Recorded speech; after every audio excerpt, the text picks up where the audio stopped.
তারই ধারাবাহিকতায় আমরা আমাদের কোনাবাড়ি থানা সরকারি পুলিশ কমিশনার আবু মোহাম্মদ নাসির আলামিন স্যারের নির্দেশে আমরা আজকে ফুটপাত দখলমুক্ত করেছি।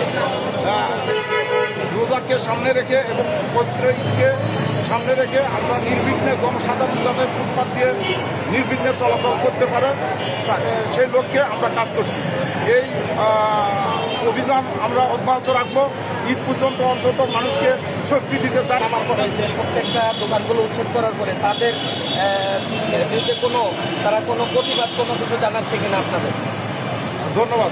না, তারা কোনো প্রতিবাদ জানায় নাই, তবে তাদেরকে বলা হয়েছে যে আপনাদের যথেষ্ট পিছনে জায়গা আছে বা অন্যান্য জায়গাতে বা ইয়েতে বসে আপনারা ব্যবস্থা করতে পারেন। আর যদি আপনারা ফুটপাত দখল করেন, বারবার একই কাজ করেন, তাহলে আমরা আইনের আওতায় নিয়ে আসবো।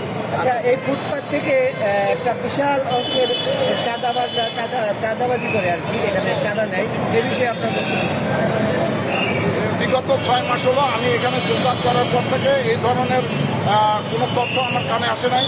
যদি এইরকম কেউ অসাধু লোক এই কাজের সঙ্গে জড়িত হয়, আমরা তার আইনের আওতায় নিয়ে আসবো এবং আমাদের কোনো সদস্য যদি এটার সঙ্গে জড়িত থাকে তার বিরুদ্ধে আইনগত ব্যবস্থা নেওয়া হবে। আচ্ছা, আমরা লক্ষ্য করলাম যে আপনারা ওই পাশ থেকে ফুটপাত উঠিয়ে এখানে অবস্থান করছেন বর্তমানে, কিন্তু ওই পাশে আবার বসে গেছে।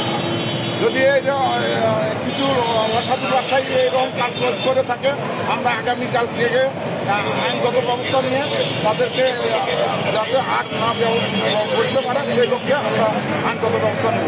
বারবার যদি করে বারবারই আমরা আইনগত ব্যবস্থা নেব, যাতে তাদেরকে এই থেকে উৎসাহিত করা হবে। ধন্যবাদ।